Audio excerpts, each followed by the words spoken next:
Ladies and gentlemen, welcome back to another episode of StarCraft Inc. You know, I was gonna cast some MLG games after the SSN Clan Match series, but I've decided to move on to bigger and better things as I've found some pretty epic games. This is a show match, a best of 3 between EGHuk and EGIdra, two rivals. One used to be on Team Liquid, that being Huk here at the bottom, spawning as the red Protoss on Terminus Re. And he, like I said, used to be on Team Liquid, now on Team EG, on the same team as his arch nemesis, EGIdra, one of the greatest Zerg of all time in a lot of people's books. And EGIdra going to be playing against his own teammate now on whatever this show match is. I'm not sure where this show match came from, but this is a long map, and that's really going to favor EGIdra's playstyle. However, he is against a Protoss, and long distance doesn't always mean something when you've got proxy pylons. So these players are going to have to use their micro, their macro, and their knowledge of the game to really duke it out, as both these players have a lot of big wins under their belt. Huk winning things like DreamHack. I don't think he's ever won a GSL, but he went to Korea not too long ago and did a lot of training there. I don't know where he is right now. He could be in the States, he could be in Korea still. He is from Canada. I want to chirp that around. I'm from Canada too, so big hearts for Huk in that regard. Also, I'm a huge Protoss fan, and a lot of big Protoss come out of Canada. Talking about Kiwi Kaki as well, from Quebec, Canada, just over to the right of my province. We're neighbors. Hells yeah. And I don't know, I'm excited for this game. EGIdra's got to be one of the best known Zerg around, and so as far as Zerg go for me, I really like seeing him play, as he's very scary. He's got some sick macro, which is one of the most fundamental mechanics of Zerg. If you don't know how to macro, you're not gonna be the strongest Zerg in the world. I mean, you've got Fruit Dealer, and you've got shoot, what's his name? There's a bunch of Zerg. Oh, come on, I can't remember his name now. July Zerg patenting a lot of early rush strategies. And right around then is when EGIdra started to fall off the charts. But EGIdra adapted some of those builds into his own, arsenal, and really learned how to punish Protoss players for keeping up with his macro.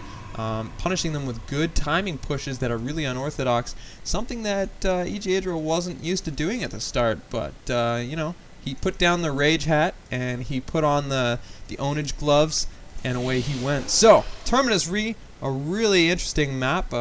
I like the placement of all the expansions. It's kind of got a natural flow, down from your main to your natural, up to your third, up to your fourth. And I love the way that progresses, because it really gives you a way to push towards your opponent's base, and allowing you to defend your expansions at the same time. So, definitely good flow to this map.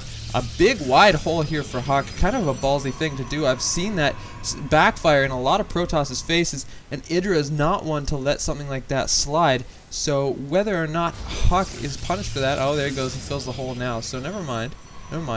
Also, there's a nice easy third here that they can save for their fourth, because a third isn't always tough to get. It really isn't. So this is a nice protected third. And so if you can, take this as your third and secure this as a safe fourth, which is generally the hard base to take, that can work to your advantage as well. Kind of long-term planning on that behalf. But a Zerg will tend to take this base, I think. I don't know. We'll see how this plays out. I'm not going to make too many predictions or fortune-telling moments. We do have Void Rays coming out for Huk, and we've got Ling Speed, and I'm not going to say that Ling Speed's a good counter to Void Rays or anything, because that would be silly. And we're definitely going to see what comes of these Void Rays. Always getting lots of queens. It is a very safe and standard way to play Zerg nowadays. Ever since it's been Ishiwa, double up on those queens. Why not? They help you spread creep. They help you defend your natural and your main against all sorts of air harass, like Phoenix and Void Rays, even Banshees. They even help against Hellions and Reapers. The queens are just so good, and they're very multi-purpose with that. Transfuse. Is that the right word?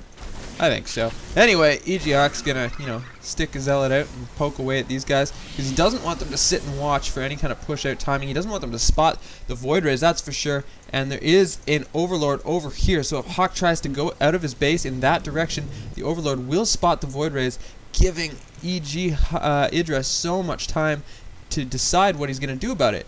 And if you've watched Idra play, sorry, a little bit of indigestion there. If you've watched EGIdra play recently, he's got one of two play styles that he seems to do very, very often.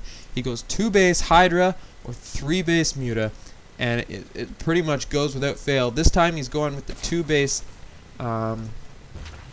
Hydra, it looks like, and not until he does the creep highway with the Overlords. This is the wicked timing push that EGIdra is so good at, that I was talking about, that he's really learned from other players. If his opponent decides to go too heavy on the expansions, which, Huk being a frequent opponent of EGIdra, knows that EGIdra's macro is so good, he's going to try to keep up with that macro and go for the third, which it looks like he's doing, but that leaves him so vulnerable. Look at this, he's got nothing to deal with this. So many Hydra here with no answer for Huk. Huk just has Void Rays, which, unless he's got gateway units on the ground, and I mean a lot of them, the Void Rays aren't going to do much at all, and Huk now is forced to make a really important decision. How is he going to transition and deal with this? He's going to lose all his gateways because he can't come out to defend this wall. This is the worst thing that EGIdra could have thrown at him. He's going to lose all his production. He's going to lose his Cyber Core. He's going to lose his Forge and his gateways. All he has is 2 Stargates. He's got no Warp Tech as of now at all. So he's going to rely on cannons to fight Hydralisks? I don't think so. This might be an early GG from Huk, and I really just can't see how Huk's going to pull this off, even with good micro. Pulling probes off the line, but probes just die instantly to Hydra. Both Huk's Void Rays go down. A third here with a Phoenix is going to try to hold this off. He's actually focus firing with his cannons, trying to do as much damage as he can, but this is such a popular win for EGIdra. He's so good at keeping on the pressure with this incredible creep highway. Huk forced a GG, and there goes Game 1 between EGHuk and EGIdra. Stay tuned for Game 2, guys. I'm Mr. Incarnum. You're watching StarCraft Inc.